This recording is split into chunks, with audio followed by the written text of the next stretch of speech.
এই মহাবিশ্বে এমন এক জগৎ আছে যেখানে আকাশে 2টি চাঁদ ওঠে আর আলো নিজেই নিজের ভাষায় কথা বলে। লুমিনারা ভাসমান এক রাজ্য। এখানে প্রতিটি আলো মানেই জীবন আর প্রতিটি ছায়া মানেই রহস্য। এই শহরেই থাকে আরেন, একজন সাধারণ যুবতী যে জানে না তার ভেতর লুকিয়ে আছে অসাধারণ এক নিয়তি। কখনো কখনো তার চোখে জ্বলে ওঠে অদ্ভুত এক নীল আলো। কিন্তু আজ আকাশ বদলে যাচ্ছে, আলো নিভছে, লুমিনারার ভাগ্য অন্ধকারের দিকে এগোচ্ছে।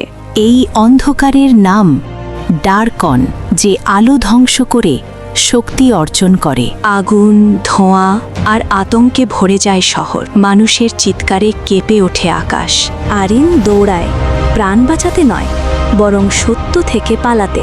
অন্ধকারের মাঝে সে পৌঁছে যায় এক প্রাচীন মন্দিরে, যেখানে সময় থেমে আছে। সেখানেই দেখা হয় মীরার সাথে, যার চোখে লুকিয়ে আছে হাজার বছরের ইতিহাস। মীরা বললে, তুমি সেই আলোর উত্তরাধিকারী, যার জন্য এই জগৎ এখনো বেঁচে আছে। আয়নায় আরিন দেখে নিজের আসল পরিচয়। সে সাধারণ মানুষ নয়। আলো বিস্ফোরিত হয় তার শরীর থেকে।